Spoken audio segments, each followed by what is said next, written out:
I'm trying to up my game by bringing you guys authenticity. So, yeah, I just finished doing the 10 sets of 120 pounds for squats, and I'm tired. So, I figured this is a good enough time to talk. All right. So, yeah, let's talk about the actual name of this channel.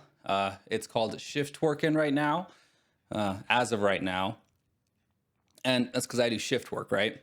So, this week was one of those where that actually sort of applied to the lifting. For those of you who don't know, I think everybody should know when you work a shift, right? It's like you're not salaried, right? You're not getting paid a certain amount of money for the year. You're getting paid for the shifts that you work. So if you're like a paramedic, you do like, a couple shifts a week or something, you get paid for those shifts. You pick up more shifts, you get more money. And, a lot of jobs are like this. So fast food, I guess, sort of the customer service stuff, I think is more of this. But I do shift work.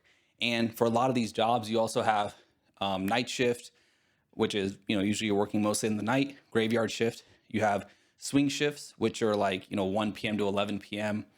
Or maybe you'll have, morning shifts, which is more like a 9 to 5.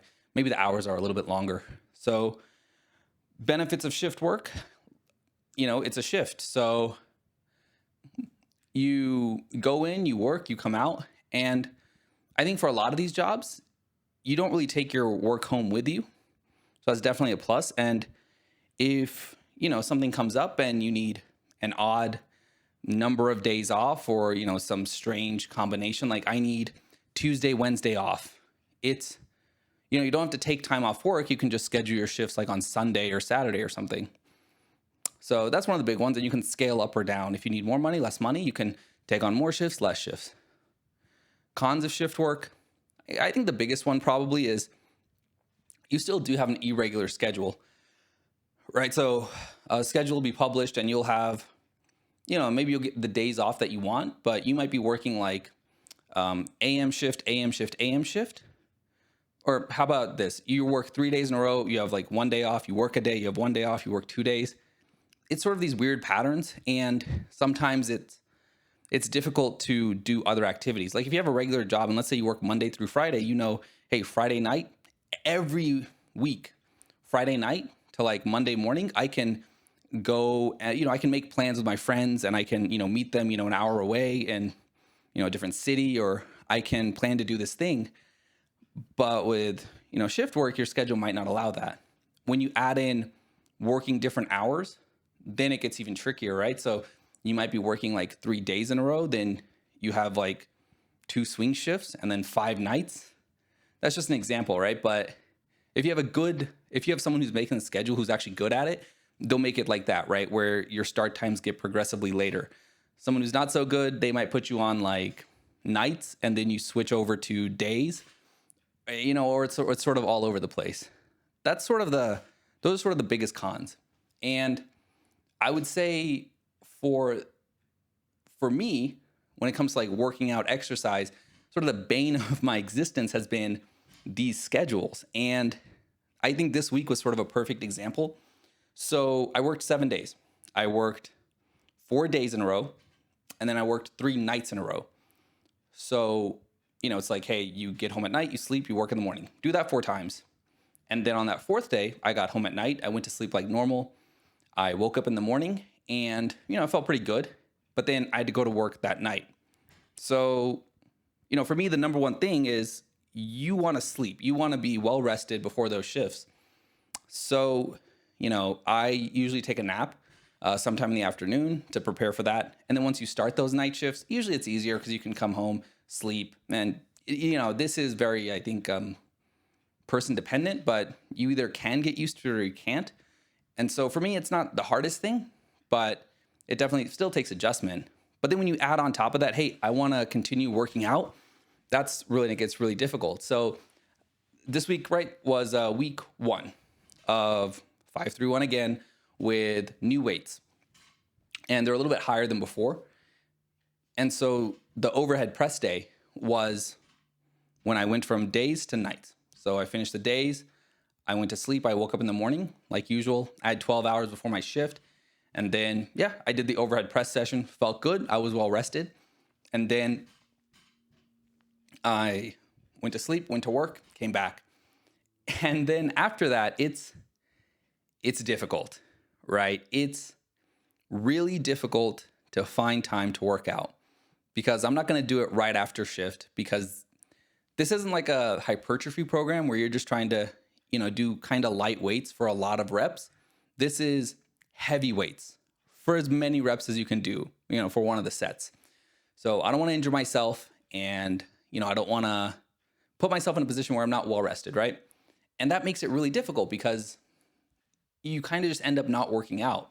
And for most of my adult life, that's been the issue is you'll have like 1, 2, maybe even 3 weeks of relatively regular training. And then you just have this one block of time that just completely ruins, or it feels like it ruins like all of that progress. Because, not only are you like not working out, you're also, your sleep isn't the best. I would imagine sleeping like 10 p.m. to 6 a.m. is the best. I think anything for me outside of that is a little bit, it's not the best.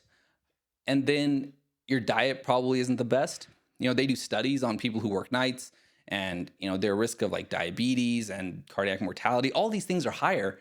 And knowing that, I'm, I think, able to make some changes to be like, hey, you know what? I need to avoid eating these things because it's a trap.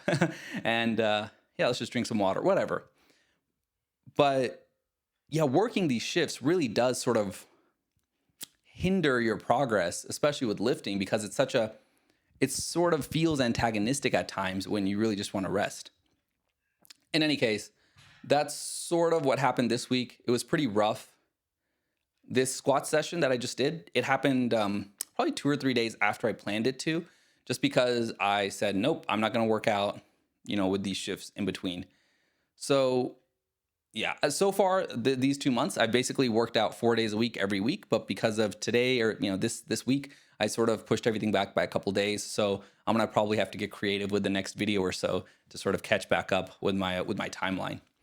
In any case, let's talk about what I did. All right. So yeah, speaking of difficulties, that deadlift session that I did was probably one of the lowest energy workouts of my entire life. So I had just come off of nights and yeah, like I really pushed this stuff back and I really did not want to do that session. And it was daunting, especially because it's 300 pounds, right? 300 pounds is 300 pounds, unless you're pretty strong, which, maybe you are.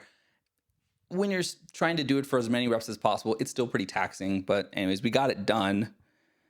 And then one thing I did try to do is I got this bike and I think I'm going to try to incorporate more of it into my schedule. I think this might cause temporary delays in my lifting progress, maybe like a month or two. Not much, but I think it's probably good for me overall for my fitness because, I think I should probably get my heart rate up more than I have. In any case,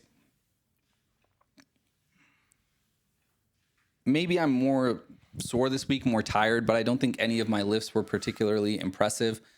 I wish I had hit 1 or 2 more reps on basically all of those top sets. So that's definitely a con. I'm not too sad about it. I think very easily, if I had been less motivated, then I might not have worked out at all. I think making this YouTube channel is probably a big motivator in terms of getting me to keep working out. Even if during the workouts, right, I'm not hitting those max numbers, just the fact that I'm doing it, at least maintaining the strength is a huge improvement from where I was maybe a year or 2 ago. So I'm definitely happy with that. And I'm looking forward to maybe the long-term gains that are going to come from this.